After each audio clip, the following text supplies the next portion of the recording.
अम्मा बादु फ़ाऊज़ु बिल्लाहिस्समीइल अलीम मिनश्शैतानिर रजीम। बिस्मिल्लाहिर रहमानिर रहीम।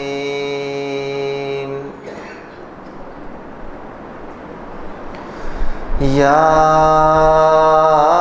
अय्युहल्लज़ीना आमनू अतीउल्लाह व अतीउर रसूल वला तुब्तिलू आमालकुम। इरशाद बारी ताला है, ए ईमान वालो,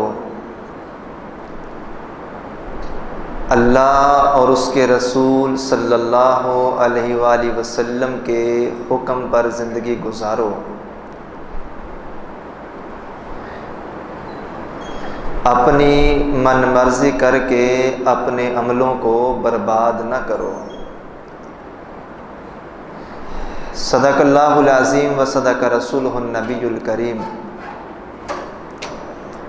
अल्लाह खालिकुल अल्लाम की मुख्तसर हम्दो सना, जो अकेला पूरी कायनात के निज़ाम को बड़ी खूबसूरती से चला रहा है, वो मालिक हमेशा से है और हमेशा रहेगा। वो ना थकता है ना सोता है। सोना तो बड़ी दूर की बात, उस माल के दो जहां को ऊँग तक भी नहीं आती। वो अल्लाह जो हमें हमारी बर्दाश्त से बढ़कर दुख तो नहीं देता, मगर हमें हमारी औकात से बढ़कर सुख ज़रूर देता है। वो अल्लाह जिसने कान की हड्डी से सुनवाया, ज़ुबान की बोटी से बुलवाया और आँख की पुतली से दिखलाया, अनगिनत लातादाद बेशुमार हर किस्म के जायज़ दुरूद सलाम इमामुल अंबिया जनाब मुहम्मदुर रसूलुल्लाह सल्लल्लाहु अलैहि वसल्लम की ज़ात अक़दस के लिए। अज़ीज़ भाइयों, दोस्तों, बुज़ुर्गों, नौजवान साथियों, काबिल इज़्ज़त, काबिल एहतराम पर्दा नशी मेरी इस्लामी रूहानी माँ बहनों, मैंने आप अहबाब के सामने सूरह मोहम्मद की आयत नंबर 33 तलावत की है। इस मुनासबत से आज की हमारी गुफ्तगू का उन्वान है, नेकियों को मिटा देने वाले आमाल।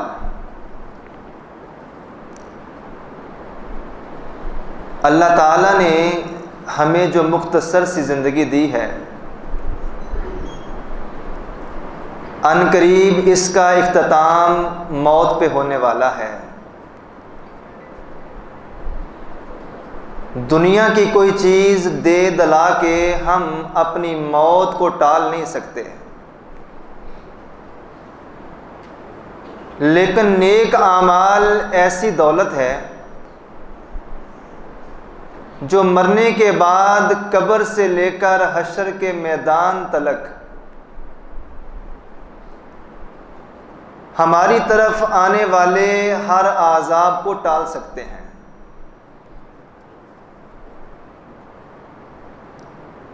बड़ी कामयाबी और खुशबख्ती है उस इंसान की जिसे अल्लाह किसी नेक काम की तौफीक अता फरमा दे,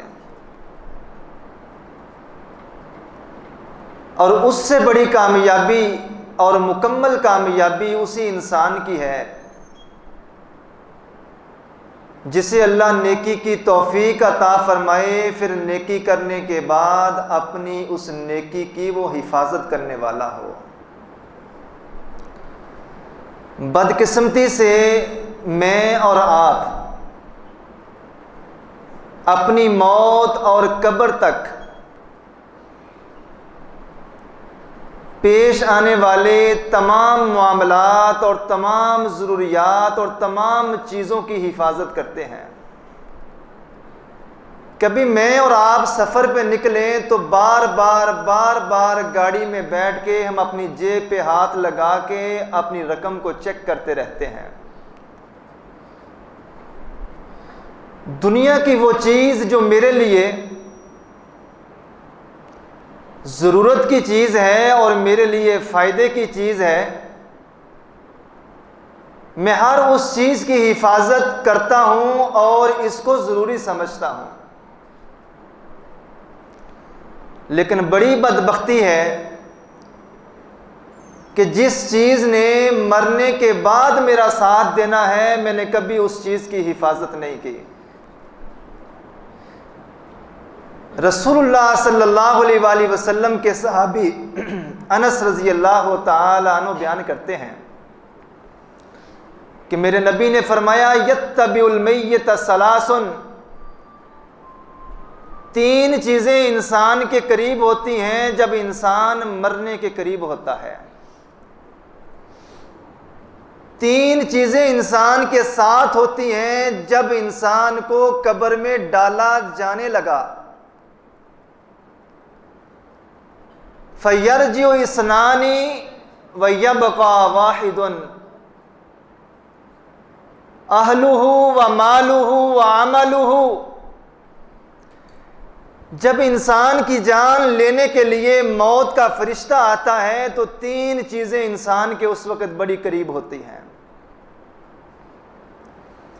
एक उसका अहल, उसके घर वाले, दूसरा उसका माल और तीसरे उसके नेक आमाल। घर वाले और उसका माल कब्र तक इंसान का साथ देते हैं। फयरजिउ इस्नानी, अहलो आयाल भी वापस पलट जाते हैं। इंसान का मालो मता, उसको बांटने के लिए रिश्तेदार तैयार बैठे होते हैं। जो माल मता कफन दफन पे लगा, बाकी वरासत बना, बेटों में, बीवी में, रिश्तेदारों में तकसीम हुआ। मेरे नबी ने फरमाया ये दोनों चीजें वापस पलट आती हैं। इवन के लाड लडाने वाला सगा बाप, सगा बेटा, सगे भाई और वो दोस्त अहबाब जो कहा करते थे कि तेरे बिना हम जी नहीं सकते, उन्हें भी जीना आ जाता है और उन्हें भी मेरे और आपके बिना जीने की आदत पड़ जाती है।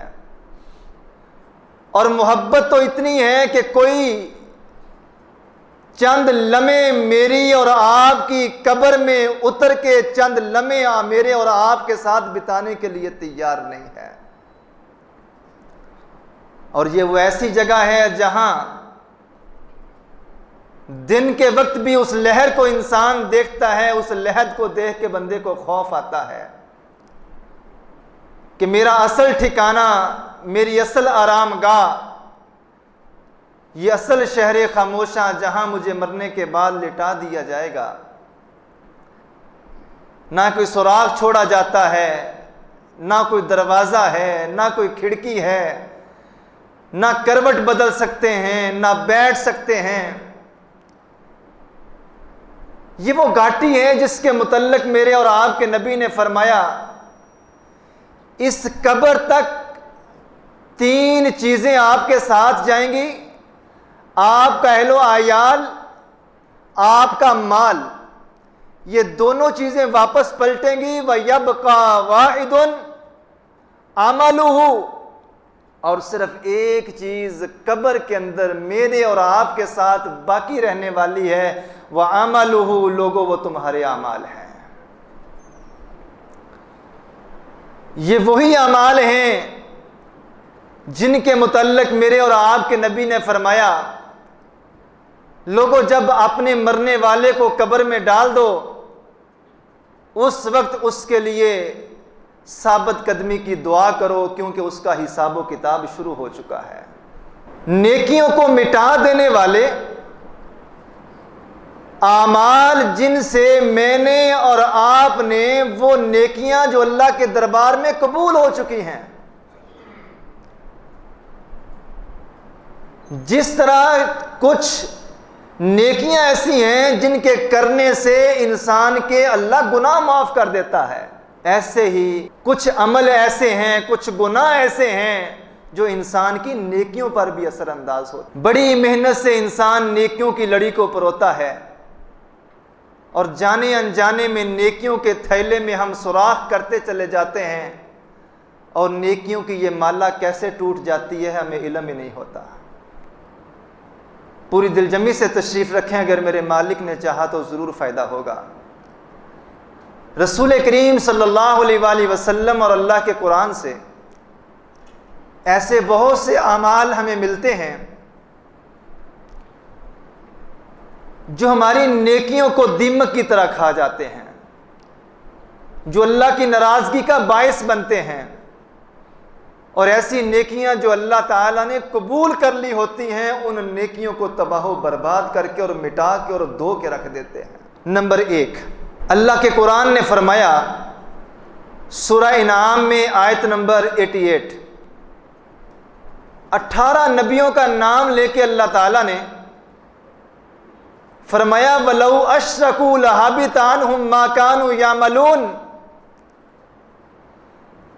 इस जिंदगी के अंदर, मुसलमान की जिंदगी में एक गुनाह ऐसा है जिसको शिरक कहा जाता है।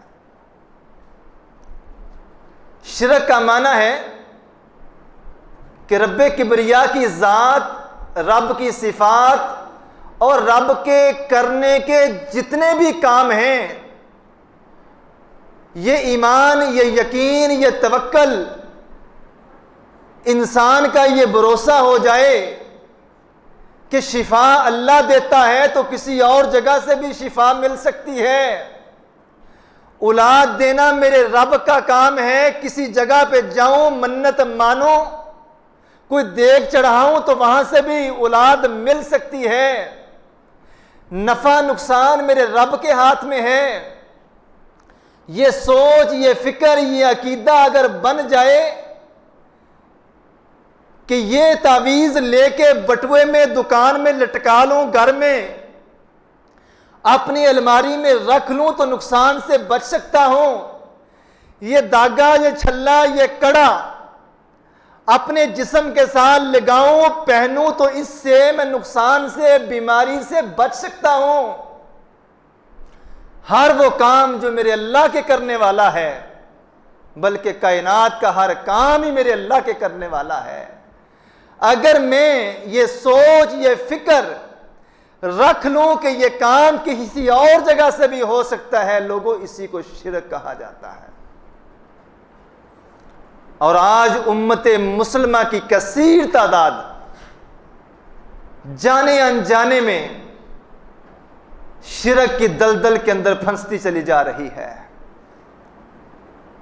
वो कौन सा काम है, वो कौन सा गम है, वो कौन सा दुख है, वो कौन सी बीमारी है, वो कौन सी मुश्किल है जिसका हल हमें अल्लाह के कुरान से नहीं मिलता या मुहम्मदुर रसूलुल्लाह के फरमान से नहीं। दीन से दूरी का सबब यह है, 2-4 साल अल्लाह ने औलाद से महरूम रखा तो कभी इसके दर, कभी उसके दर, गम आशिकी तेरा शुक्रिया, मैं कहां कहां से गुजर गया, मैं अपनी इज्जत भी गंवा बैठता हूं, पैसा भी गंवा बैठता हूं और अपने ईमान का भी जनाजा निकलवा बैठता हूं। आए रोज आप सोशल मीडिया पे देखते हैं, लेके जाने वाला भी मुसलमान, सगा भाई है, बाप है, बेटा है, शौहर है, अपनी इज्जतों को खुद तार तार करवाते हुए आज हम इस माशरे के अंदर देख सकते हैं। और मेरे नबी ने और कायनात के पैगंबर पे उतरने वाले कुरान ने यह बात हमें समझा दी है, लोगों ये ऐसा गुनाह है, मेरे रब ने गैरत के साथ फरमाया और मेरी और आपको जितनी भी गैरत, शर्मो हया मिली है, मेरा रब सबसे ज्यादा गैरत वाला है। अल्लाह का फरमान है, इन्नल्लाह ला यगफिरु अन युश्रक बिही व यगफिरु मा दूना ज़ालिका लिमन यशाउ। लोगों में अल्लाह तुम्हारा हर गुनाह माफ कर दूंगा, तुम्हारी हर खता माफ कर दूंगा, जिसको चाहूंगा मैं माफ कर दूंगा, लेकिन जिसने मुझ रब्बे किबरिया के साथ किसी को शरीक ठहराया, ये ऐसा जुर्म है। अगर मेरे अंबिया में से भी कोई करता, मैं अपने अंबिया का जुर्म भी माफ ना करता। वलौ अशरकू लहबितअनहुम मा कानू यअमलून, नबी से शिरक होने की उम्मीद नहीं रखी जा सकती। वो तो मासूम हैं, लेकिन ये कितना बड़ा जुर्म है, कितना बड़ा गुनाह है और रब को कितना नापसंदीदा है। अल्लाह ने कायनात के बेहतरीन इंसान, कायनात की बेहतरीन मखलूक और कायनात के बेहतरीन लोगों का नाम लेके क़यामत की दीवारों तक आने वाले लोगों को वार्निंग दे दी है। लोगों, शिरक ऐसा जुर्म है जिसके करने पे इंसान की जिंदगी के गुज़श्ता सारे के सारे नेक अमाल बर्बाद हो जाए। 20 मरतबा में और आप गली कूचों में निकलते हैं, बाजार में जाते हैं, गाड़ियों में सफर करते हैं, ये दागे छल्ले कड़े पहने लोग, नौजवान आपको मिलेंगे हमारे इस माशरे के अंदर। आप इनसे पूछ के देख लें, वो अपनी जुबान से आपको बताएंगे है कौन ला इलाहा इल्लल्लाह पढ़ने वाला, है कौन मोहम्मद रसूलुल्लाह कहने वाला, है कौन कुरान की तिलावत करने वाला, है कौन मस्जिद में आके रब के सामने माथा टेकने वाला। और अकीदा क्या है, सोच क्या है, ईमान के अंदर चोर दरवाजा क्या है कि यहां से भी शिफा मिल सकती है, वहां से भी औलाद हो सकती है, यहां से भी बीमारियों से बचा जा सकता है। ये सोच फिक्र अगर किसी मुसलमान की है तो उसे फौरन तौबा कर लेनी, क्योंकि रब के कुरान की वाशगाफ अल्फाज में वार्निंग है। इसको धमकी नहीं कहा जा सकता, वाशगाफ अल्फाज में वईद है। जिस शख्स ने अल्लाह के साथ किसी को शरीक ठहराया, मेरे रब ने फरमाया मैं उसकी जिंदगी के गुज़श्ता सारे के सारे नेकियों वाले नेक अमाल, जितनी भी नेकियां उसने कमाई हैं, नेकियों की सारी माला को तोड़ के तबाह बर्बाद करके रखा। हमारी नेकियों को बर्बाद करने वाली दूसरी चीज रियाकारी और दिखलावा है, और ये ऐसा जुर्म है।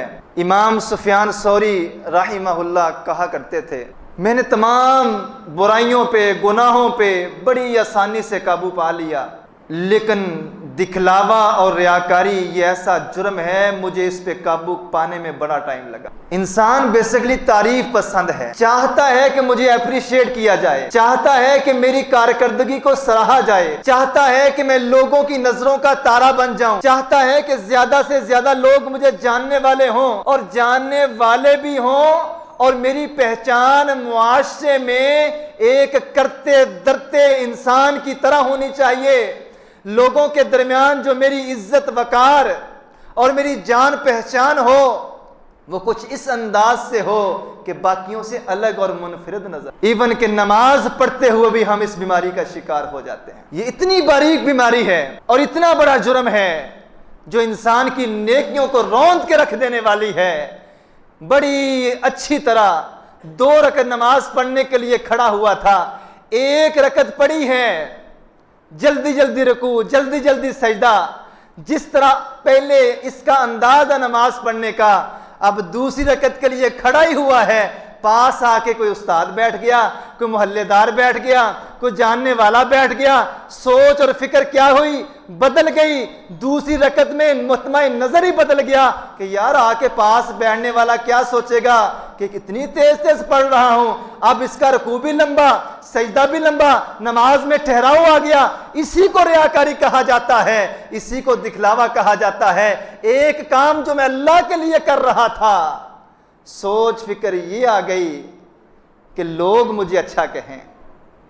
देना अल्लाह के रास्ते में है, नमाज अल्लाह के लिए पढ़नी है, तिलावत अल्लाह के लिए करनी है, नेकी का कोई काम भी है वो अल्लाह को दिखाने के लिए करना है। अगर दिमाग के 100वें कोने में भी ये बात आ गई कि लोगों के दरमियान मेरी वाह वाह और बल्ले बल्ले हो जाए, लोग कहें बड़ा अच्छा अमल कर रहा है, लोगों की तारीफ का, उनके बोलों का इंतजार मुझे होने लगे, तो मुझे अपने ईमान का जनाजा पढ़ लेना चाहिए। मैं नहीं कहता, मेरे नबी सल्लल्लाहु अलैहि वसल्लम ने फरमाया, ये रियाकार, लोगों को दिखाने वाला कोई भी अमल करके इस बात का भूखा कि लोग मेरी तारीफ करें, मेरी मुआशरे के अंदर ज्यादा से ज्यादा इज्जत बने। कहीं जाए भी तो ऐसी जगह तलाश करता है, ऐसी सीट पे बैठूं, ऐसी जगह बैठूं जहां पे बैठा हुआ सबको नजर आऊं। नमाज जनाजा पढ़ने के लिए जाए, वहां भी दिखलावा, वहां भी मुंह दिखाई। वो हमारे अब्बे के जनाजे पे आए थे, हमारा जाना भी बनता है, अल्लाह के लिए नहीं जा रहा, वो आए थे इसलिए हम भी जा रहे हैं। और वहां भी मैंने ऐसे लोगों को देखा है जो दिखाना चाहते हैं कि हम आए हुए हैं। आपको ऐसे लोग मिल जाएंगे जो ये आवाज लगाते होंगे, ओए लेना 4 ना बनाओ 5 बना लो, 5 ना बनाओ 6 बना लो। अंदर से आवाज ये होती है कि पता चल जाए मैं भी आया हूं। ये ऐसी खतरनाक बीमारी है।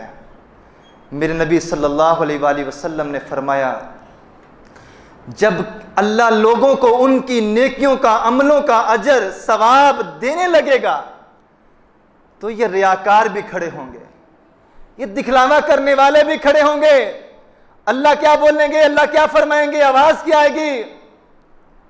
आवाज ये आएगी, दुनिया में जिनको दिखाने के लिए तुम नेक अमल किया करते थे, अमल मेरे लिए कर रहा था, नियत में दिखलावा रियाकारी आ गई, अब जाओ उन लोगों की तरफ, हल तजिदूना इंदहुम जज़ा, बदला भी जाके उन्हीं से लो जिनको दुनिया में दिखाने के लिए अमल किया करते थे और मेरे बराबर ला के शरीक खड़ा कर दिया था। एक अमल अल्लाह को दिखाने के लिए, अल्लाह को खुश करने के लिए कर रहा था, बीच में हल्की सी भी लहर दिखलावे की आ गई। अल्लाह से हमेशा इस बात की पनाह मांगा करें। बल्कि नमाज आते वक्त, जाते वक्त, नमाज अदा करने के बाद अपनी और अपनी दुआओं में पहली दुआ इस बात को शामिल कर लीजिए, इन बोलों को शामिल कर लीजिए, अल्लाह मेरी इबादतों के अंदर इखलास पैदा फरमा दे, अल्लाह मुझे रियाकारी और दिखलावे की लानत से महफूज फरमा ले। क्योंकि ये ऐसी खतरनाक बीमारी है कि रसूल करीम सल्लल्लाहु अलैहि वसल्लम ने फरमाया, जिसके अंदर ये जुर्म आ गया, जिसके अंदर ये नहुसत आ गई, ये बीमारी आ गई, ये रियाकारी इंसान की नेकियों को बर्बाद करके रख देगी। आगे बढ़ें। रसूलुल्लाह सल्लल्लाहु अलैहि वसल्लम ने फरमाया, जो बंदा किसी काहिन के पास, किसी नजूमी के पास किस्मत का हाल मालूम करने के लिए जाता है, ये इल्म नजूम बाकायदा एक इल्म है, और मेरे नबी ने फरमाया कि जिसने इल्म नजूम सीखा गोया कि उसने जादू की एक किस्म सीखी। जिस तरह जादू करना, करवाना गुनाह है, जुर्म अजीम है, ऐसे ही इल्म नजूम, इसका टेवा लगाना, आने वाले वक्त की, कल की बातें जो अल्लाह जानता है, यह सवाल तो मेरे नबी मोहम्मद सल्लल्लाहु अलैहि वसल्लम से किया जाता है कि अल्लाह के रसूल क़यामत कब आएगी। अल्लाह अपने कुरान में अपने नबी से फरमाते हैं कि ऐ मेरे नबी, इनको कह दीजिए मैं तो बस अल्लाह की तरफ से डराने वाला बना के भेजा गया हूं, क़यामत का इल्म तो दूर की बात, कल क्या होने वाला है ये मेरे अल्लाह के सिवा कोई नहीं जानता। हाँ, मुझको मेरा अल्लाह जिब्रील के जरिए आने वाले वक्तों के, आने वाले टाइम के मुतल्लिक जितना बताता है, मैं मोहम्मद सल्लल्लाहु अलैहि वसल्लम जो बताता हूं वो अल्लाह के हुक्म से बताता हूं। और अल्लाह के नबी ने फरमाया, मन आता अर्राफन, जो बंदा किसी काहिन के पास, किसी नजूमी के पास, किसी फाल निकालने वाले के पास, किसी टेवा लगाने वाले के पास जाता है हाथ की लकीरें दिखाने के लिए, किस्मत का हाथ मालूम करने के लिए, और उस नजूमी ने, फाल निकालने वाले ने जो बात कही फिर उस पर यकीन कर लेता है, लम तुकबला सलातुन अरबईना यौमन, अल्लाह ताला उस बंदे की 40 दिन रात की इबादत को तबाह बर्बाद करके रख देता है। कल क्या होगा ये अल्लाह जानता है, और मेरे साथ कुछ बुरा ना हो जाए इसके लिए मुहम्मदुर रसूलुल्लाह ने दुआ का तरीका बतलाया है, सदके का तरीका बतलाया है। आने वाले मेरे दिन मेरा अल्लाह मुझे आजमाइशों से, परेशानियों से, मुसीबतों से बचा के रखे। हल क्या है? मेरे नबी ने बतला दिया, दुआ करो अपने रब से, वो दुआएं पढ़ो सुबह शाम की जो तुम्हारे नबी ने तुम्हें सिखलाई हैं, और अल्लाह के रास्ते में सदका दो, क्योंकि अल्लाह के नबी ने फरमाया सदका बलाओं को, मुसीबतों को टाल देने वाली चीज है। आगे बढ़ता हूं। नेकियों को बर्बाद कर देने वाले आमाल कि इंसान नेकी भी करे और वो नेकी अल्लाह के दरबार तक ना पहुंचे। बड़ी दुखती रग पे हाथ रखने वाली बात करने लगा हूं। नेकियों को जाया और बर्बाद कर देने वाला चौथा अमल, जब जब कोई इंसान रिज़्क़े हराम अपने हलक में उतारता है ना, शैतान भी उस बंदे का पीछा छोड़ देता है। इमाम यूसुफ कहते हैं, शैतान जब अपने चेलों को रवाना करता है लोगों को गुमराह करने के लिए, तो उनको नसीहत करता है, किसी के ईमान में रखना डालने से पहले देख लेना कि उसका रिज़्क़ कैसा है। अगर उसकी कमाई हराम की है, जो कमा रहा है वो हराम का है, जो खा रहा है वो हराम का है, जो अपने घर में बच्चों के लिए ला रहा है वो हराम का है, उसे छोड़ दो उसके हाल पे।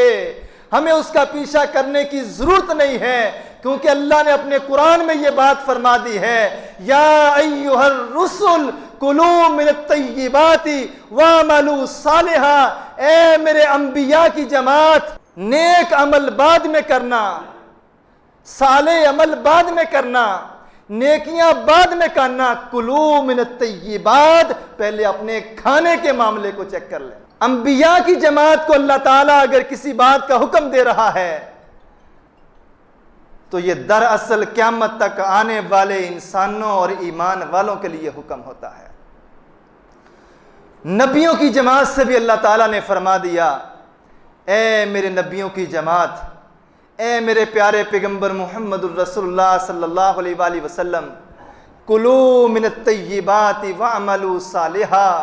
ए मेरे नबी सल्लल्लाहु अलैहि वसल्लम, खाना अपना रिज़्क़े हलाल का होना चाहिए, वअमलू सालिहा, नेक अमल बाद में करने वाली चीज है। मुफस्सरीन ने लिखा है कि अल्लाह ने कुरान की जो तरतीब लगाई है, पहले रब ताला ने रिज़्क़े हलाल कमाने, लाने और खाने का हुक्म दिया है, नेक अमाल करने का बाद में हुक्म दिया है।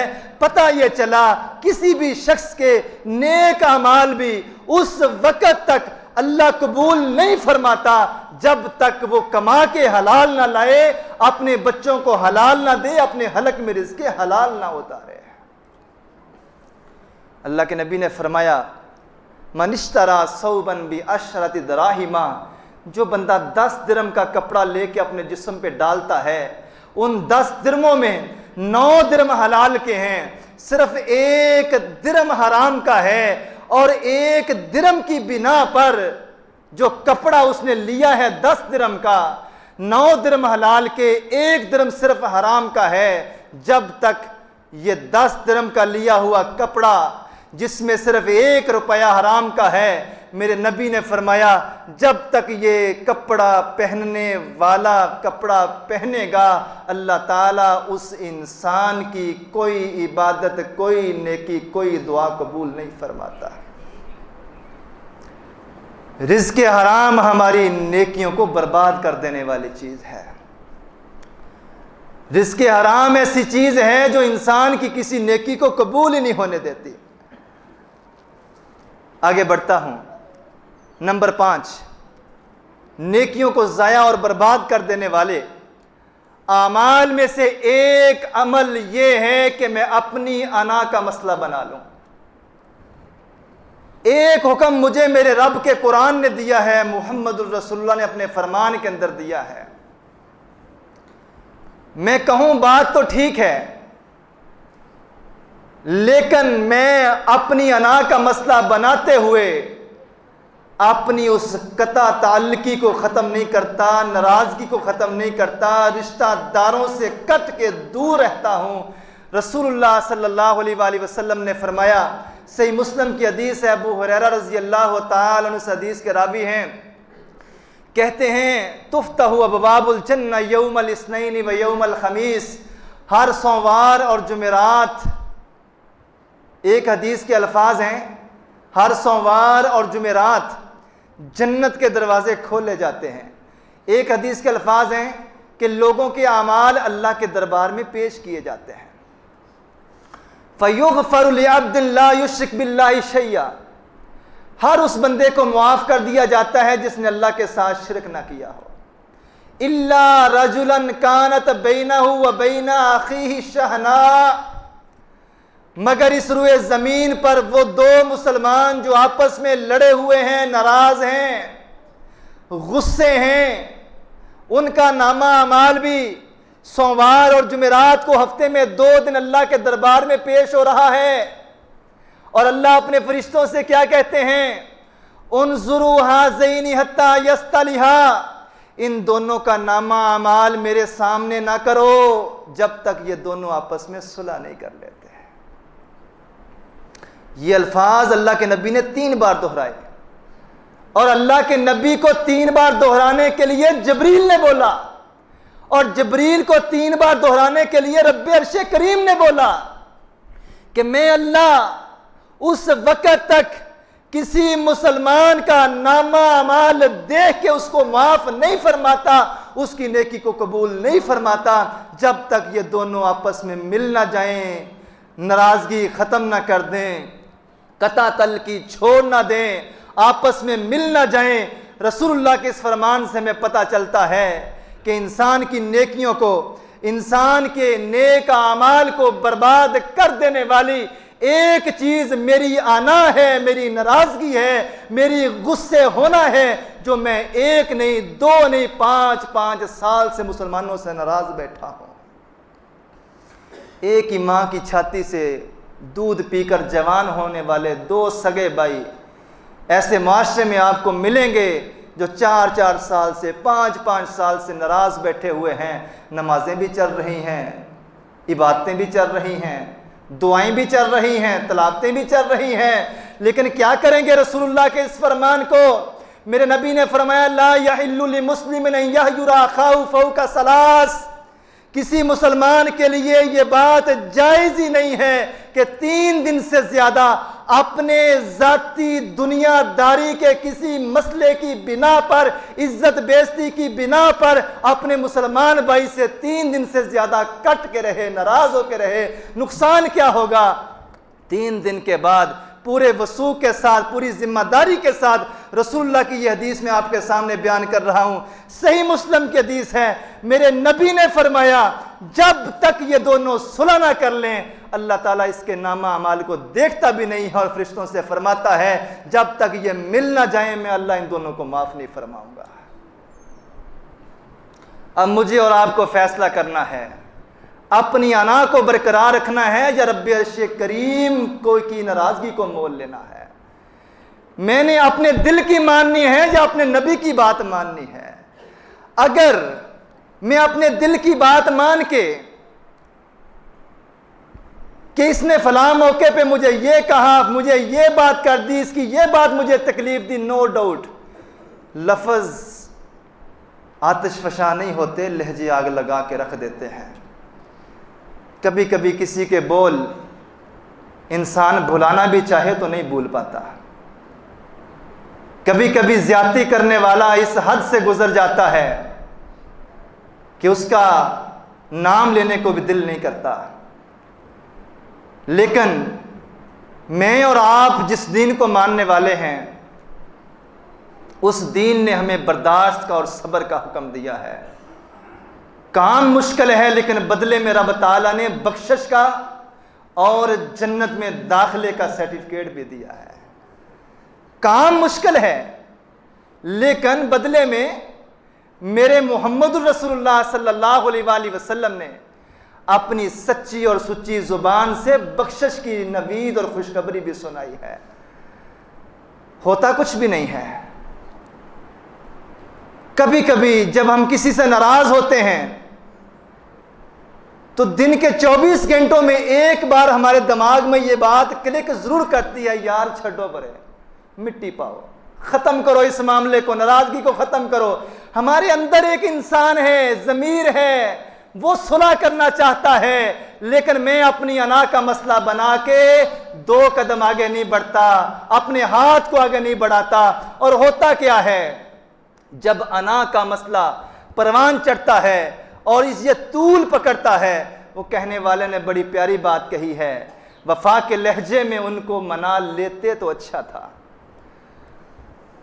वफा के लहजे में उनको मना लेते तो अच्छा था, अना के लहजे में अक्सर जुदाई जीत जाती है।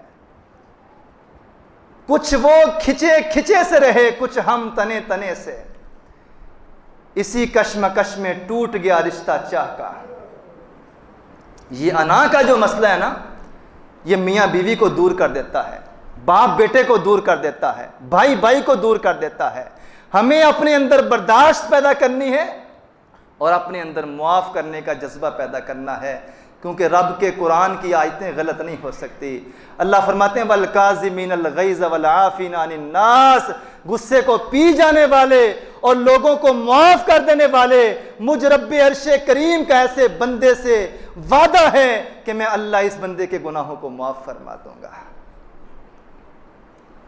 तारीख़ दमिश्क के अंदर यह वाक़या पहले भी शायद मैंने आपके सामने रखा है।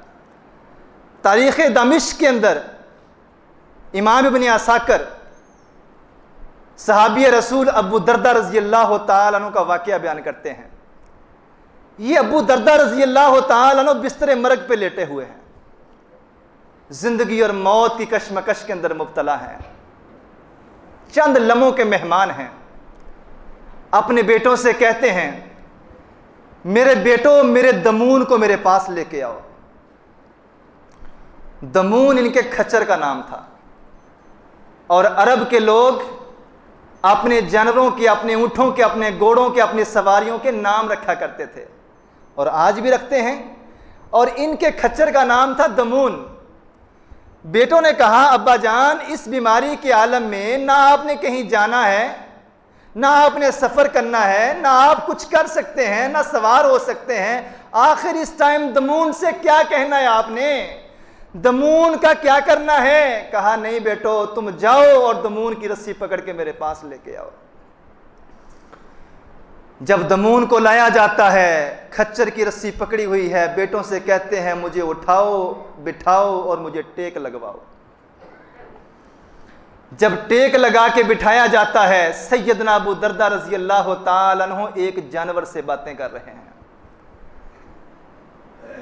और तारीख़ दमिश्क में इमाम इब्न असाकिर ने ये अल्फाज नोट किए, सहाबी रसूल अबू दरदा अपने जानवर से कहते हैं ऐ मेरे दमून, दुनिया में अल्लाह ने मुझे तेरा मालिक बनाया और मैं तेरे से काम लेता रहा, जो तेरा काम तेरे रब ने तेरे सुपुर्द किया था।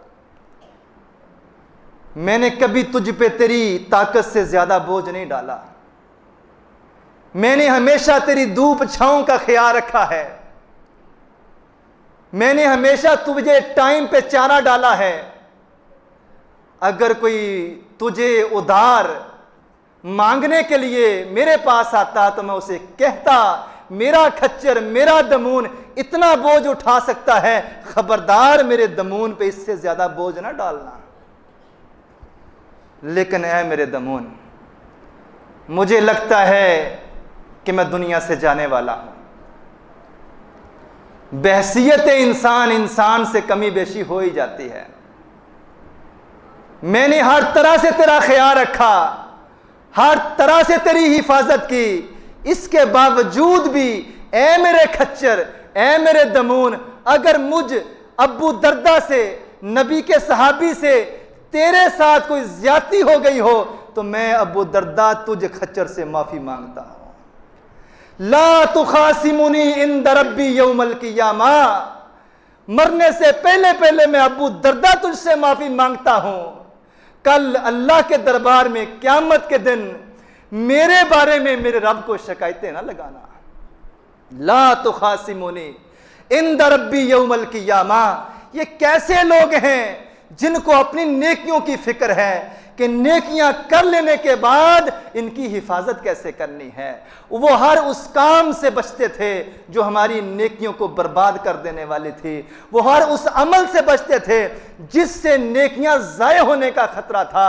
ये नबी के सहाबी को मालूम था, ये नबी के सहाबी को मालूम था कि किसी की हक तलफी उस वक्त तक रब्बे किबरिया भी माफ नहीं करता जब तक जिसका दिल दुखाया है, जिसको थप्पड़ मारा है, जिसको गाली दी है, जिसका खून बहाया है, जिसकी जमीन पे कब्जा किया है, जिसके साथ जुल्म और ज्यादती की है, ये जब तक माफ नहीं करेगा तब तक अल्लाह भी माफ नहीं करता। ये हक तलफी ऐसा मामला है, ये इंसान तो इंसान, जानवर की हक तलफी का भी इनको खौफ है कि कहीं अल्लाह ताला इस बेजुबान जानवर की हक तलफी में मेरी पकड़ ना फरमा ले, मेरी नेकियों को ज़ाया और बर्बाद ना कर दे। मेरे अजीज़ों, कितने अजीम लोग हैं वो सहाबा इकराम जिनके नक्शे कदम पे चलने का हमें अल्लाह और उसके रसूल सल्लल्लाहु अलैहि वसल्लम ने हुक्म दिया है। वो मरते हैं तो जानवर से भी माफ़ी मांग लेते हैं। मैं कभी कभी सोचता होता हूँ कि मरते वक्त अबू दरदा को सिर्फ खच्चर की फ़िक्र थी, किसी इंसान का क्यों नहीं बोला। फिर सोच ये आती है अबू दरदा को यकीन था मैंने किसी बंदे के साथ ज्यादती नहीं की। अगर किसी बंदे से ज्यादती हुई होती, अबू दरदा जानवर की बजाय अपने बेटों से कहते उस बंदे को बुला के मेरे पास लेके आओ। अपना आप साफ रखें, अपने मामला ठीक रखें। नेकियों की हिफाजत के लिए ज़रूरी है कि मरने से पहले पहले जिसके साथ ज्यादती हुई है अपना मामला ठीक कर लें। जब इस दुनिया से जाएं तो इस धरती पर रहने वाले लोग हमारे बारे में गवाही दे रहे हों कि बंदा बड़ा अच्छा था।